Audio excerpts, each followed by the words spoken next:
حمد و صلات کے بعد نہایت ہی واجب الاحترام معزز و مکرم سامعین و حاضرین اکرام، اللہ رب العزت کا لاتعداد بار شکر ہے جس کی توفیق سے ہم سب نماز جمعہ کے لیے حاضر ہیں۔ اللہ پاک ہماری حاضری کو اپنی بارگاہ اقدس میں قبول فرمائے۔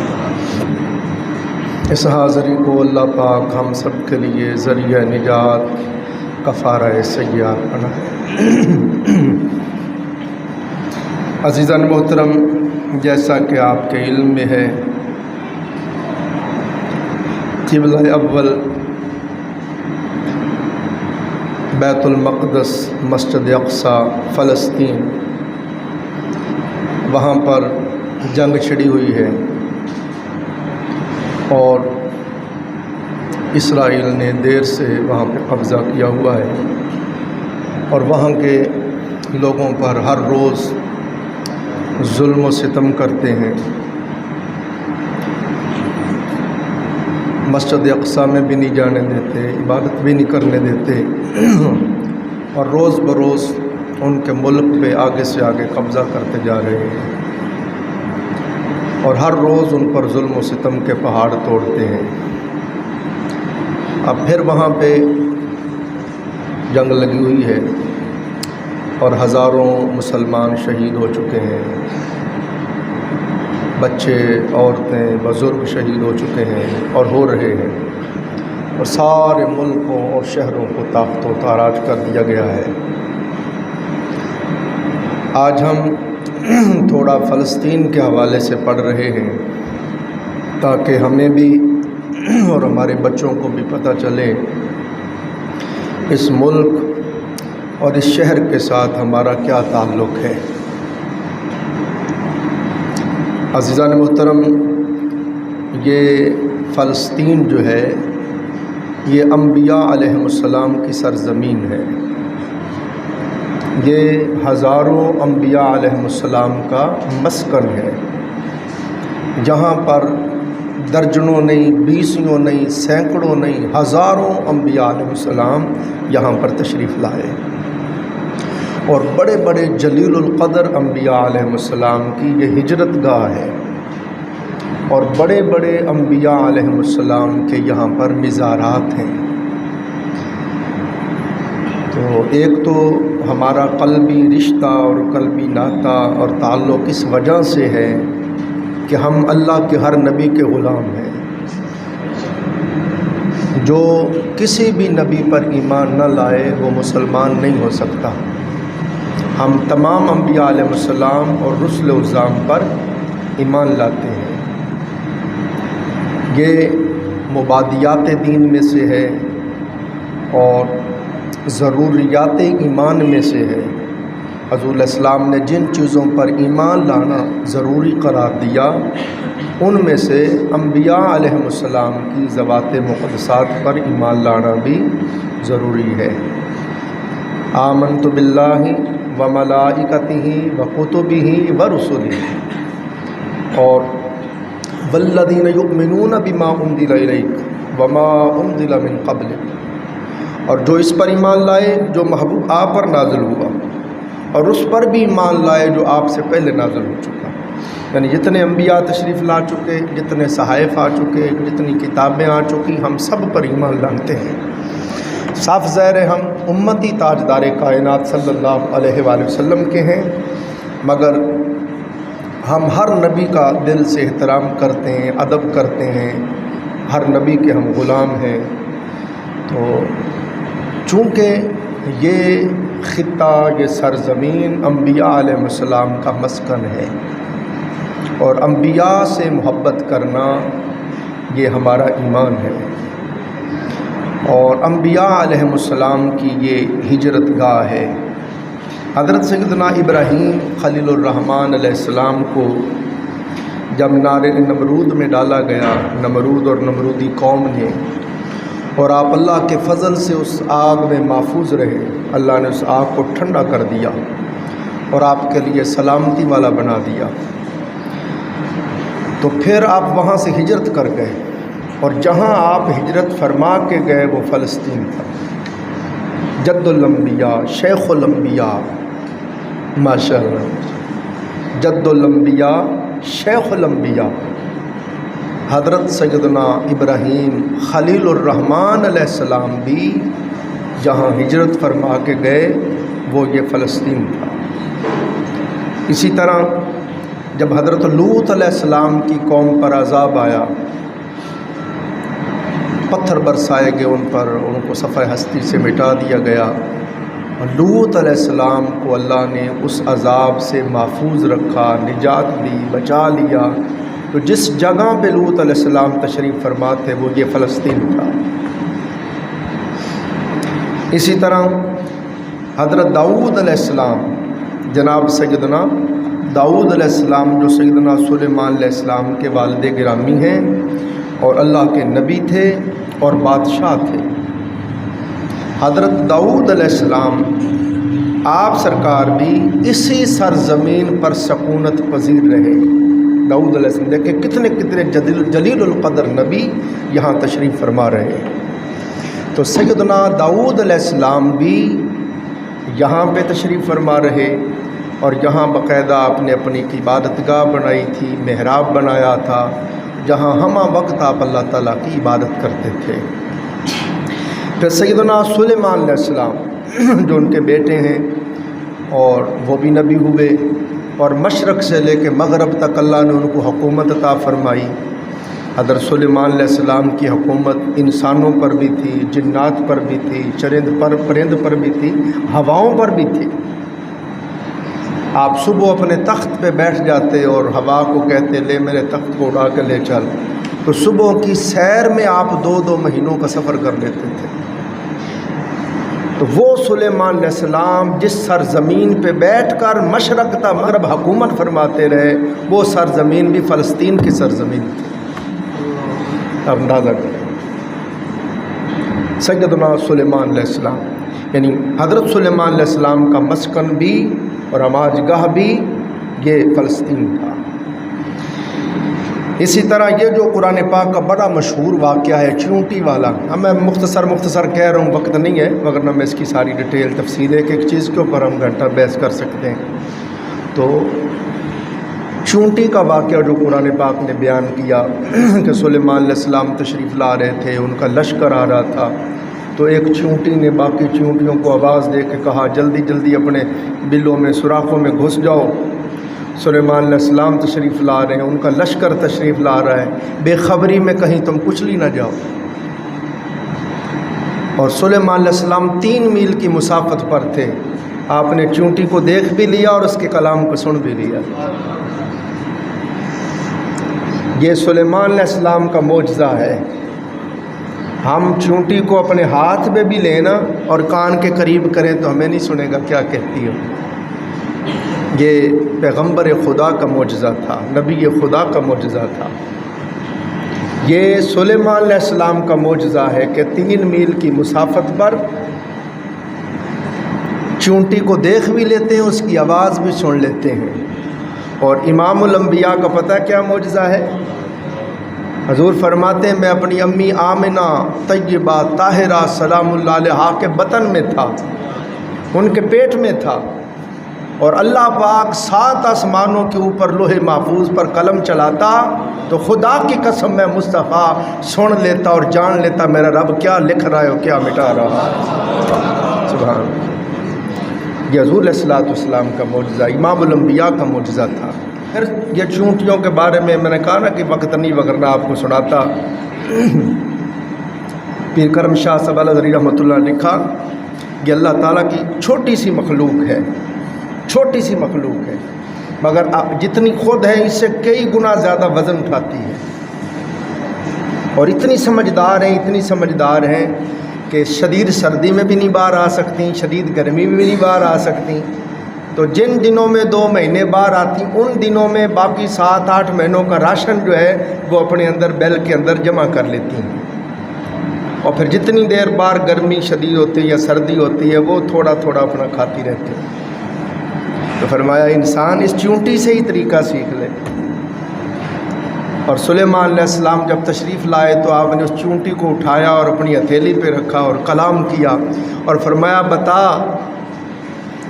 میں بڑا ہوں یا تو بڑی ہے؟ اس نے کہا جی میں بڑی ہوں۔ فرمایا تو کیسے بڑی ہے؟ میں اللہ کا نبی ہوں اور مشرق سے مغرب تک کا بادشاہ ہوں، تو مجھ سے کیسے بڑی ہوئی؟ اس نے کہا جی اس لیے تو میں بڑی ہوں، اتنی شان والے نبی کے ہاتھ پہ بیٹھی ہوئی ہوں۔ سبحان اللہ۔ تو یہ واقعہ چونٹی والا جہاں پہ ہوا وہ بھی فلسطین تھا، جس کو چونٹی کے نام پر اللہ پاک نے پوری قرآن پاک کی صورت نازل کر دی، سورۃ النمل۔ ہاں جی،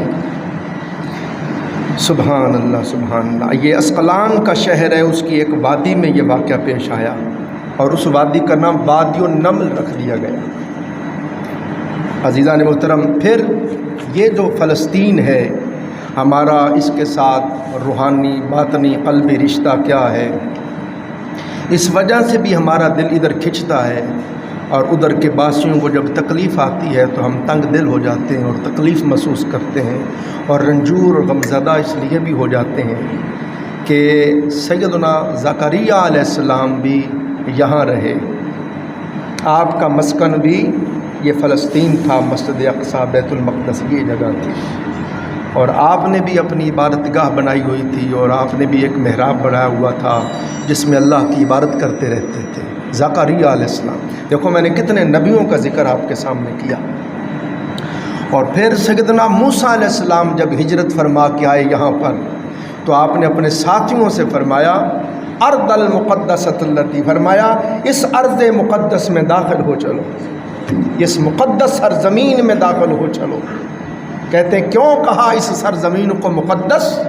اس لیے کہ اس سرزمین پر کبھی شرک نہیں ہوا، ہمیشہ پے در پے پیغمبر آتے رہے، اور اس لیے یہ زمین ارض مقدس ہے کہ یہاں پر ہزاروں انبیاء علیہ السلام تشریف فرما رہے ہیں۔ موسیٰ علیہ السلام نے اس لیے اس سرزمین کو ارض مقدس فرمایا۔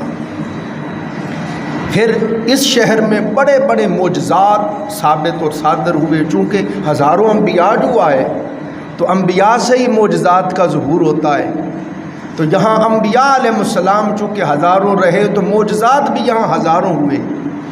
تو دیکھیں نا سرزمین کی کتنی بڑی شان ہے۔ تو آپ دیکھیں حضرت مریم سلام اللہ علیہا، حضرت سیدنا عیسیٰ اللہ علیہ السلام کی والدہ محترمہ، اسی بیت المقدس کے ایک حجرے میں اللہ کی عبادت کرتی تھی، اور آپ کو کسی مرد نے چھوا تک نہیں تھا۔ جبرائیل علیہ السلام آئے، انہوں نے پھونک ماری آپ کی طرف منہ کر کے، اور آپ کو حمل ہو گیا۔ وہ رب جس نے آدم علیہ السلام کو بغیر ماں اور بغیر باپ کے پیدا کیا، اپنی قدرت کاملہ سے، مٹی سے، پانی سے، گارے سے بنا کے، پھر کن فرما کے ان کے اندر جان ڈال دی، وہ کھڑے ہو گئے۔ وہ رب جس نے حضرت اماں حوا سلام اللہ علیہا کو حضرت آدم علیہ السلام کی بائیں پسلی سے پیدا کر دیا، وہ قادر مطلق رب جس نے آدم علیہ السلام کو بغیر ماں بغیر باپ کے پیدا کیا، وہ قادر مطلق رب جس نے اماں حوا کو بابا آدم کی بائیں پسلی سے پیدا کر دیا، اسی قادر مطلق رب نے اپنی شان قدرت سے حضرت مریم سلام اللہ علیہا کے پیٹ میں اپنی قدرت سے حمل کر دیا، اور حضرت عیسیٰ علیہ السلام کا تولد ہوا۔ ایک یہ معجزہ تھا کہ آدمی نے چھوا تک نہیں، اور حمل ہو گیا، اور عیسیٰ علیہ السلام کا تولد ہو گیا۔ اور پھر معجزے پر معجزہ یہ تھا کہ جب لوگوں نے اعتراض کیا، حضرت مریم کو کہا تیری ماں ایسی نہیں تھی، تیری نانی ایسی نہیں تھی، تیرا خاندان ایسا نہیں تھا، تو نے یہ کیا کیا، ہاتھ لمبے کر کر کے باتیں کی، تو آپ نے بھی پہلے عرض کی باری تعالیٰ میں کس کس کا منہ پکڑوں گی، کس کس کو سمجھاؤں گی، کیا کروں گی، میری تو عزت تار تار ہو جائے گی، خاندان کی عزت دو اچھالیں گے۔ تو اللہ پاک نے وحی کی، فرمایا مریم تو پریشان نہ ہو، جب لوگ تجھ سے سوال کریں کہ یہ بچہ کیسے ہو گیا، کہ تیرا تو ابھی کسی سے عقد نہیں ہوا، نکاح نہیں ہوا، تجھے کسی مرد نے چھوا نہیں، تو یہ بچہ کیسے ہو گیا، تو تم منہ کی طرف اشارہ کر کے کہنا کہ میرا آج چپ کا روزہ ہے، جو پوچھنا اس بچے سے ہی پوچھ لو۔ پھر لوگ آئے، انہوں نے اعتراض کیا، تو آپ نے ایسے ہی کیا۔ تو حضرت عیسیٰ علیہ السلام دودھ پی رہے تھے، انہوں نے اپنی ماں کی چھاتی کو چھوڑا اور لوگوں کی طرف چہرہ موڑا اور موڑ کے آپ بول پڑے، انی عبداللہ، میں اللہ کا بندہ ہوں۔ مفسرین فرماتے ہیں حضرت عیسیٰ علیہ السلام نے یہ کیوں کہا، بولتے ہوئے یہ کیوں نہیں کہا میں نبی ہوں، انی عبداللہ، میں اللہ کا بندہ ہوں؟ کہتے اس لیے کہا کہ آپ اپنی نگاہ نبوت سے دیکھ رہے تھے کہ یہ میری امت کے لوگ مجھے خدا یا خدا کا بیٹا بنا دیں گے، تو آپ نے سب سے پہلا کلام ہی یہ کیا، کہا خبردار کل کو مجھے خدا یا خدا کا بیٹا نہ کہنا، میں تو اللہ کا بندہ ہوں۔ آتانی الکتاب، اس نے مجھے کتاب دی ہے، وجعلنی نبیّا، اس نے مجھے نبی بنایا ہے، وجعلنی مبارکاً، اس نے مجھے مبارک بنایا ہے۔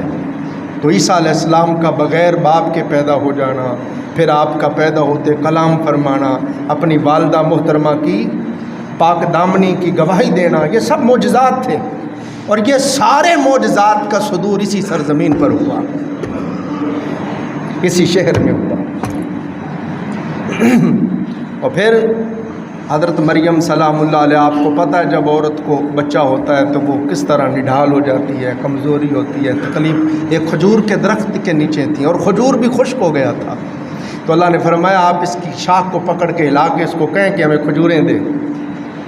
حضرت مریم نے جب کہا تو اسی وقت پکی ہوئی کھجوروں کے خوشے لٹکنے لگ گئے، اور اللہ نے آپ کے لیے وہاں پانی کا چشمہ جاری کر دیا، فرمایا اے مریم کھجوریں کھا اور پانی پی۔ اور حضرت مریم سلام اللہ علیہ کے حجرے میں بے موسم پھل آتے، سردی کے موسم میں گرمی کے پھل اور گرمی کے موسم میں سردی کے پھل۔ زکریا علیہ السلام پوچھتے کہ یہ کہاں سے آئے، تو آپ فرماتی یہ میرے مولا کی بارگاہ سے آئے ہیں۔ تو یہ سارا کچھ اس سرزمین پہ ہوتا رہا، یہ سارے معجزات کا صدور اور ظہور اسی سرزمین پہ ہوتا رہا۔ پھر حضرت عیسیٰ علیہ السلام سرکار جو ہیں، جب آپ کو لوگ قتل کرنے لگے اور اللہ تعالیٰ نے اپنی شان قدرت سے آپ کو زمین سے اٹھا لیا اور چوتھے آسمان پہ لے گئے، آپ چوتھے آسمان پہ تشریف فرما ہیں، تو جس سرزمین پہ یہ ہوا آپ کو شہید کرنے لگے اور اللہ نے آپ کو اٹھا لیا اور لوگوں سے بچا لیا اور چوتھے آسمان، یہ سرزمین بھی فلسطین کی سرزمین تھی، اور قیامت سے پہلے 40 سال پہلے عیسیٰ علیہ السلام پھر زمین پہ تشریف لائیں گے، مسجد کے مینار پہ آپ اتریں گے فجر کی نماز کے وقت، تو جس سرزمین پر، جس مسجد کے مینار پر آپ اتریں گے وہ فلسطین کا شہر ہے،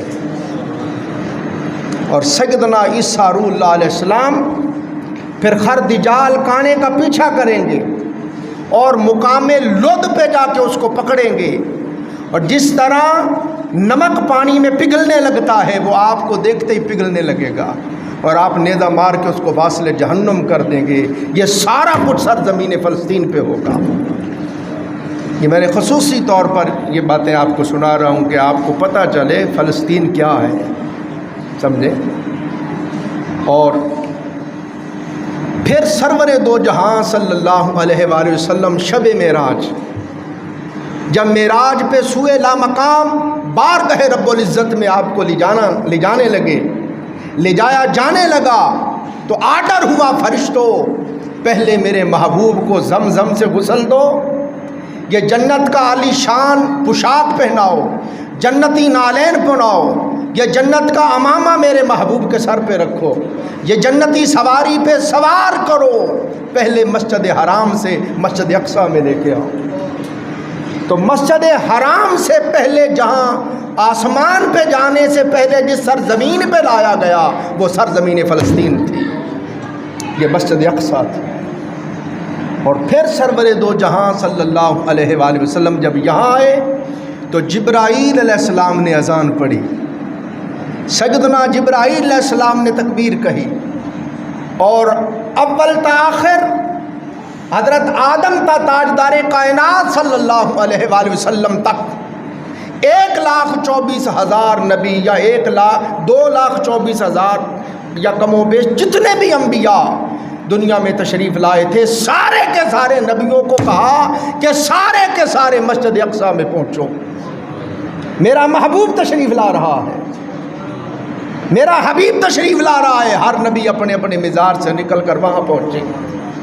تو یہ سرزمین فلسطین کو شرف حاصل ہے کہ ایک بار اللہ نے، ایک وہ وقت تھا کہ ایک ایک وقت میں 10 نبی، 100 نبی اس سرزمین پہ رہتے رہے، اور ہزاروں انبیاء کا یہ مسکن رہا، ہزاروں نبیوں کی یہ ہجرت گاہ رہی۔ مگر شب معراج آئی تو اللہ نے ایک بار کل کے کل انبیاء کو پھر اس سرزمین پہ جمع کیا، سارے نبیوں کو اللہ نے بلایا۔ اور اس سے بھی عجیب بات آپ کو بتاؤں، لوگوں جب قیامت قائم ہوگی، خدا کی قسم قیامت اس سرزمین پہ قائم ہوگی، حشر کا مقام، حشر کا میدان جو لگے گا، یہ مسجد اقصی، یہ فلسطین، یہاں پہ لگے گا۔ ازل سے لے کے ابد تک تمام انسانیت کو یہاں جمع کیا جائے گا، پوری دنیا سے تمام انسان۔ فرشتے حضور نے، میں آگ پیچھے لگ جائے گی، لوگ ڈرتے ہوئے آگے آگے بھاگتے جائیں گے، اور اس سرزمین میں آ کے کل انسانیت کو جمع کر دیا جائے گا، اور یہاں ہی رب ذوالجلال کا عرش معلیٰ اترے گا، اور یہاں پہ ہی کل انبیاء آئیں گے۔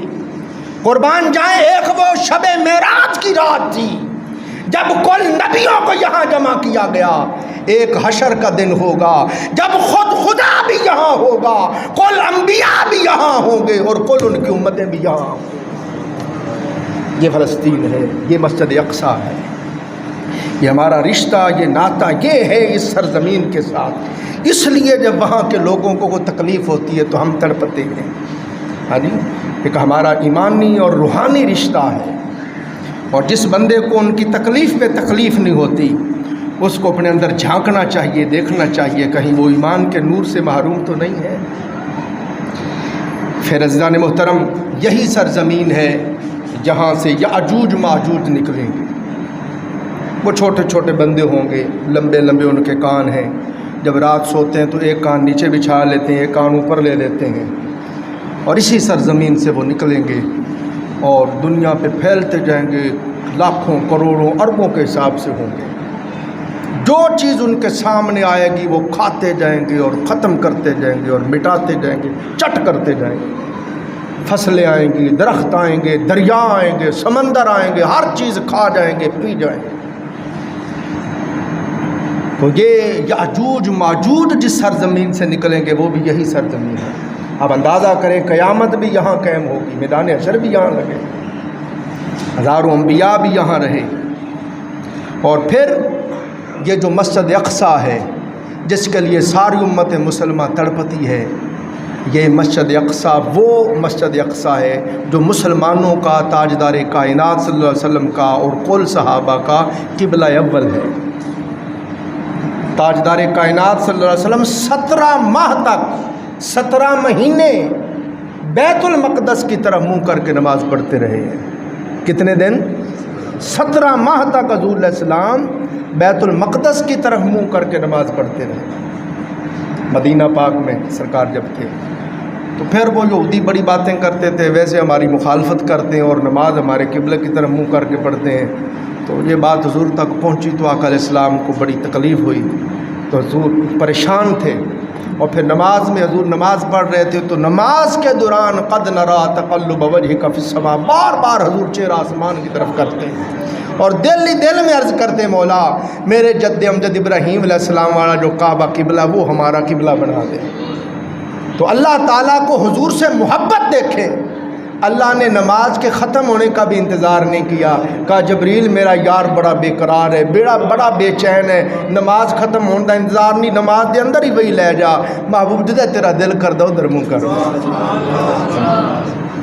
اعلیٰ حضرت فرماتے ہیں 2 عالم چاہتے ہیں، رضائے خدا اور خدا چاہتا ہے رضائے محمد۔ یہ حضور علیہ السلام کی شان پاک ہے کہ اللہ حضور کی رضا، جو حضور کہتے ہیں اللہ وہی کر دیتا ہے۔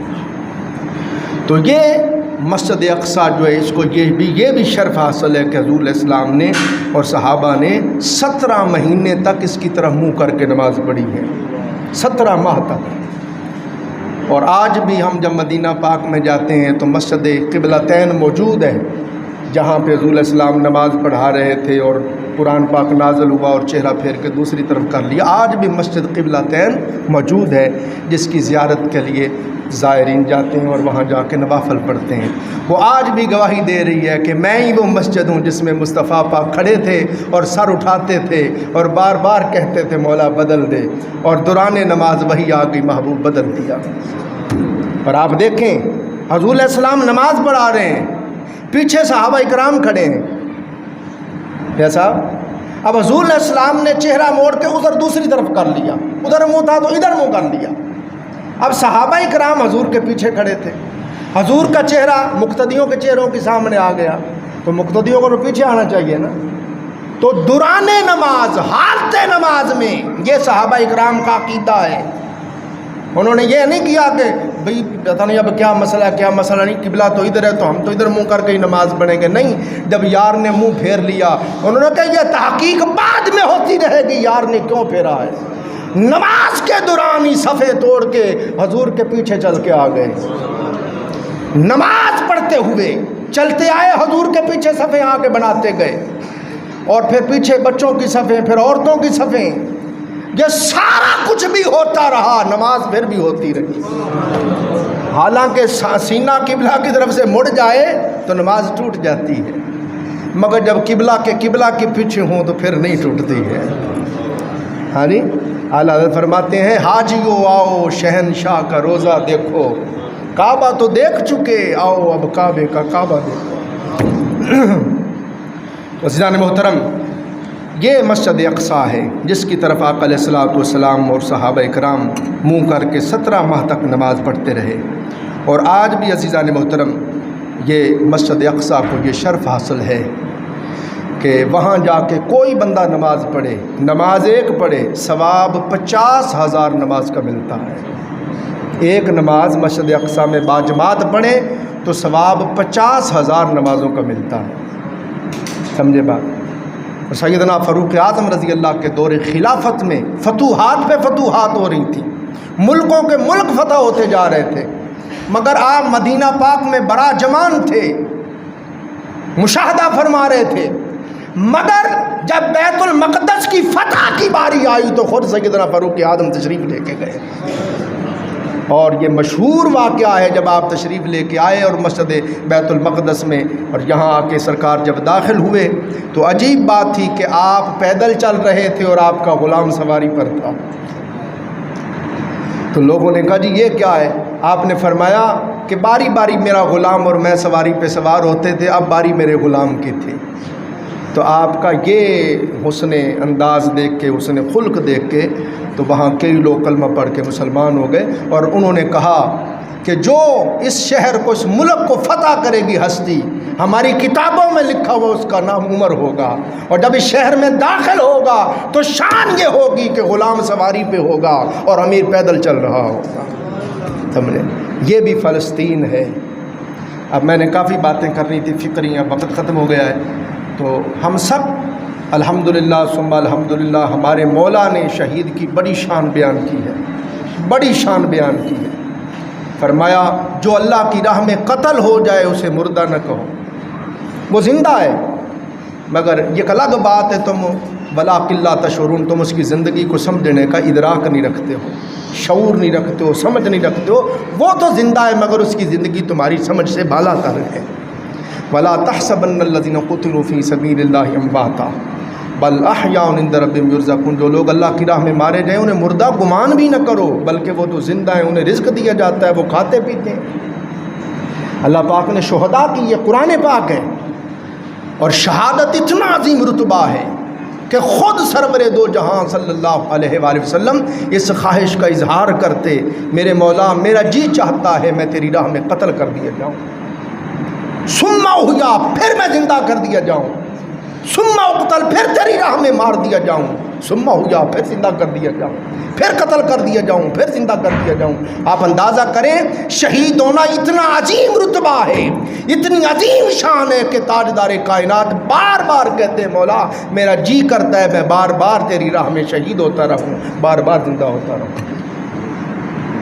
اور عزیزان محترم، شہید کا رتبہ ہم یہ ذہن نشین کر لے کوئی کسی بھول میں نہ رہے، ہم پوری دنیا میں 1 ارب مسلمان ہیں یا 1.5 ارب مسلمان ہیں، جتنے بھی مسلمان ہیں، جس کے دل کے اندر شہادت کا شوق نہیں ہے وہ ذہن میں رکھے اس کا دل ایمان سے خالی ہے۔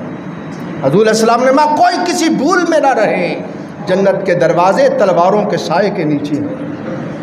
جو جنت کے دروازے میں داخل ہونا چاہے وہ یہ تلواروں کے سائے کے نیچے ہے، سمجھے؟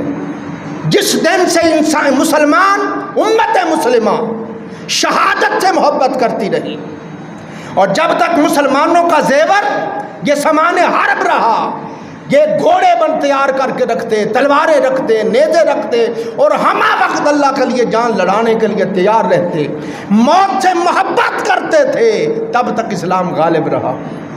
جس دن سے ہم نے زندگی سے محبت کر لی ہے اور موت سے ڈرنے لگ گئے، بزدل ہو گئے، اس دن سے کفر غالب ہو گیا۔ ہم سب کو چاہیے کہ ہم شہادت سے محبت کریں، اور شہادت اتنی عظیم چیز ہے کہ حضور علیہ السلام نے فرمایا شہید کا پہلا قطرہ جب زمین پہ گرتا ہے اس کے سارے گناہ معاف کر دیے جاتے ہیں۔ فرمایا شہادت اتنا عظیم رتبہ ہے کہ اس کی جان کا فص انصری سے اس کی روح بعد میں پرواز کرتی ہے، پہلے اس کو جنت میں ملنے والا محل اور مقام دکھایا جاتا ہے۔ فرمایا شہادت اتنا عظیم رتبہ ہے، اے لوگوں جنت کے محلات، باغات، انہار، حور و قصور تو ایک طرف رہے، شہید کی جان بعد میں لی جاتی ہے، پہلے اس کو دیدار خدا کروایا جاتا ہے۔ شہادت اتنا عظیم رتبہ ہے کہ حضور علیہ السلام نے اشار فرمایا، اعلان کر دیا جاتا ہے، اے میری راہ میں جان دینے والے، تیرے لیے قبر کی امان ہے، کوئی عذاب نہیں ہے۔ قیامت کے دن کی تیرے لیے کوئی گھبراہٹ نہیں، تو محفوظ ہے۔ قیامت کے دن اس کے سر کے اوپر عالی شان نور کا تاج پہنایا جائے گا، اور شہید کی یہ شان ہے، اس کے سر کے اوپر جو تاج ہوگا حضور نے فرمایا یاقوت لگے ہوئے ہوں گے، اور فرمایا ایک ایک یاقوت اتنا مہنگا ہے کہ دنیا و ما فیہا کی ساری دولت اکٹھی ہو جائے اس کی قیمت نہیں ادا ہو سکتی۔ اور فرمایا شہید کی یہ شان ہے، میرے آقا نے فرمایا کہ 72 حوریں اس کے عقد میں ہوں گی، اور یہ شہید کی شان ہے کہ اللہ پاک اس کو اختیار دے گا 70 افراد اپنے عزیز و اقارب رشتہ داروں میں سے، اپنے دوستوں میں سے 70 آدمی چن لے، ان کے حق میں تیری شفاعت قبول ہے۔ سمجھے بات؟ تو یہ شہادت کا رتبہ عزیزان محترم، الحمدللہ ثم الحمدللہ، ہم سب اللہ نے ہمیں یہ جان دی ہے، جان دی ہوئی تو اسی کی ہے، حق تو یہ تھا کہ حق ادا نہ ہوا، یہ اس کی شے ہے، جب وہ چاہے لے لے، مگر عزت کمال اس کو ملتا ہے جو خود اس کے دربار میں پیش کر دے۔ ہم سب اللہ کے لیے لڑنے کے لیے، اللہ کے لیے مرنے کے لیے، اللہ کے لیے جان دینے کے لیے ہمہ وقت تیار، اور ہمیں ہونا چاہیے، مگر ہم ملک پاکستان میں رہتے ہیں، صاف ظاہر ہے ہر ملک کے اپنے اپنے قانون ہوتے ہیں۔ ہمارے ملک میں ماشاءاللہ پاک آرمی ہے، ساری دنیا میں سے ایک عظیم فوج ہے ہمارے ملک کی، اور افواج پاکستان، پاک آرمی ماشاءاللہ انہوں نے پوری دنیا میں اپنا لوہا منوایا ہوا ہے، اور ہم لوگ، ہمارے ملک کے باسی لوگ، غریب لوگ ہو کر بھی ٹیکس دیتے ہیں جس سے ان کو تنخواہ ملتی ہے۔ ان کو چاہیے، ہمارے حکمرانوں کو چاہیے، ہماری افواج پاکستان کو چاہیے کہ جا کے ان کی مدد کریں، سمجھے؟ جس طرح حرمین شریفین پر جب کبھی مشکل آتی تو ہماری فوج جاتی ہے، کبھی امریکہ بلاتا ہے جہاں تو فوج چلی جاتی ہے، مسجد اقصیٰ کے لیے بھی ہماری فوج کو جانا چاہیے۔ نہیں تو ہمیں ٹریننگ دیں، ہمیں اسلحہ دیں، ہمیں بھیجیں، ہم تیار ہیں۔ اور سارے دوستوں کو چاہیے کہ کوئی بھی ادارہ ان کے لیے کوئی پانی کی جمع کرتا ہے، کھانے کی چیزیں جمع کرتا ہے، دوائیوں کا، وہ لوگ بڑی تنگی میں، ان کے پاس پینے کے لیے پانی نہیں ہے، کھانے کے لیے کھانا نہیں ہے، دوائیاں نہیں ہیں، شدید زخمی ہیں، ہسپتالوں میں جگہ کم ہو گئی ہے، ہم سب کو چاہیے کہ ان کے لیے درد دل رکھیں، ان کے لیے ہمہ وقت دعا کریں، اور جہاں تک ہو سکے ان کی مدد کریں۔ اللہ تعالیٰ میری ان معروضات کو قبول فرمائے اور دارین کی سعادتیں عطا فرمائے۔ وآخر دعوانا الحمدللہ رب العالمین۔